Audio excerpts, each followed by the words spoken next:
Okay, so this is your worksheet for today. Okay, it's the workbook page 55, 56, and we're going to go over it, and I know that it might seem a little confusing at first.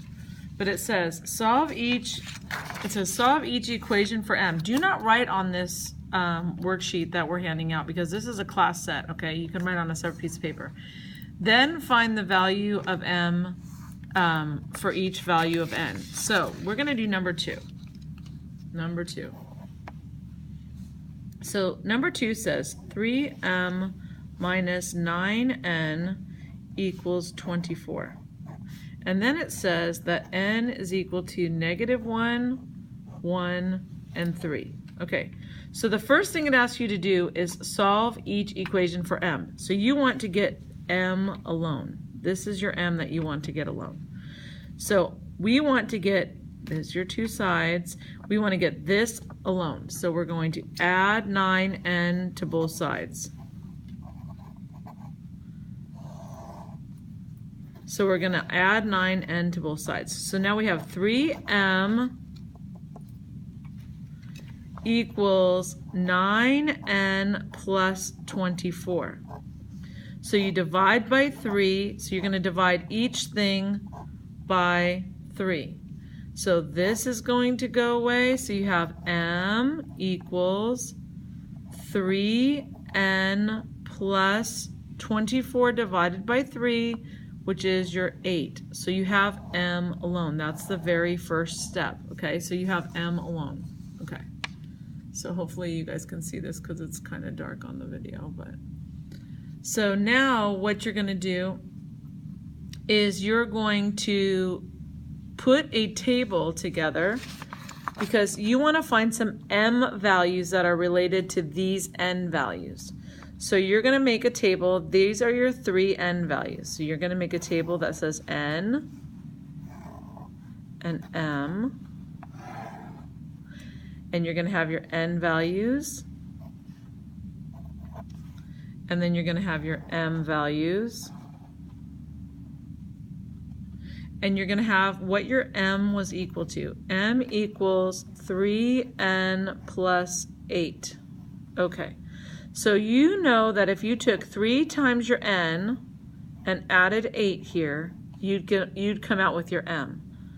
So each time you had an n, you could take 3 times your n, add your 8, and you'd come out with your m. 3 times your n plus 8, because that's what came from your function that you had here. So you're going to take a -1 here and put it in. 3 times -1 is -3. So this is -3 plus 8. So you can do your work down here if you want. -3 plus 8 is going to be 5. So this is going to be 5.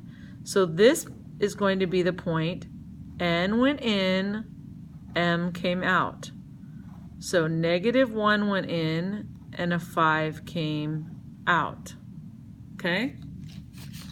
All right, so here we're going to put a 1 in. So this is 3 times 1 plus 8. 3 times 1 is 3 plus 8 is 11. So this would be an 11 for m. That means a 1 went in and an 11 came out. So this is how we're going to set up our paper. This one is 3 went in, 3 times 3 is 9, 9 plus 8 is 17. 17 came out. So a 3 went into our function and a 17 came out. So our output values were 5, 11, and 17. Our input values were -1, 1, and 3. So this is the way that I want each one of your problems 1, 3, and 5 to be set up. So 1, 3, and 5 should be set up like this. First, solve for your variable that they're asking for, then set the table up with the given values that they're giving you, okay? So each one of those problems will be set up like that. Okay, let's try one more. So we'll do number 4.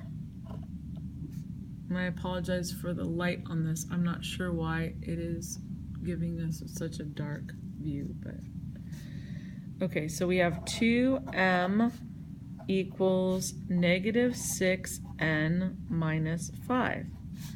And they want to talk about n being a 1, a 2, and a 3.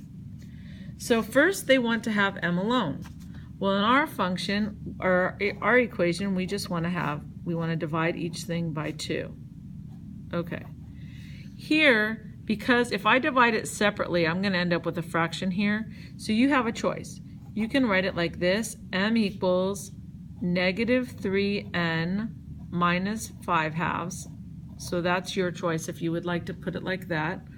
Or you could have divided this together and you could have said that this was negative 6n minus 5, the whole thing divided by 2.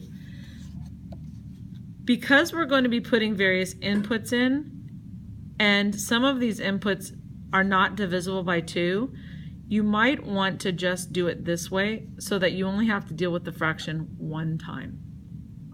So in this case, if I had to choose between these two, I'd probably choose this one. So that's what I'm going to do for my work. And above here, we did our work below our table. In our next table, I'm going to show where you can do your work inside your table, but it all depends on how you would like to do it. Okay?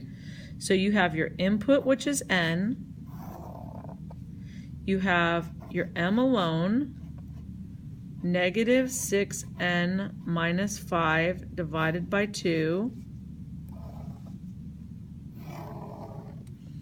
Your output is m, and you put it all together by having a ordered pair. Okay, so let's talk about our inputs. Our inputs, first we're going to put 1. So we have negative 6 times our input minus 5 all over 2. So we're going to put a 1 in. So see how I'm not writing my table yet because I don't know how much room I'm going to need. So negative 6 times 1 is negative 6 minus 5 all over 2. Well, that is going to give me negative 11 over 2. And that's a fraction, but that's okay. I'm just going to rewrite it. There's my output. So when a 1 went in, a negative 11 over 2 came out. That's my first one. The next input was 2. A negative 6 went in. A 2 went in, sorry, my bad. So negative 6 times 2 minus 5. So you can see the same function, or the same equation, with a 2 going in for the n. So you have negative 6 times 2 is negative 12. Minus 5 over 2. This is negative 17 over 2. That's your output. So a 2 went in and a negative 17 over 2 went out. So even though this is fractions, this is totally doable, and we had one more. Number 3, we had 3 going in. So we're going to have negative 6 times 3 minus 5 over 2. Negative 18 minus 5 over 2. Negative 23 over 2. So negative 23 over 2 is our m value. So 3 belonged to negative 23 over 2. And even though these are ugly values, or things that we might not like as much, they're not too bad because we already found our m value. We didn't have to find that fraction every single time. It just came out in the wash. So this is what we would do on these problems. This video will be uploaded onto Canvas. So if you would like to watch it again or see this example, you can see this example and pause it. And I hope that this helped for your worksheet.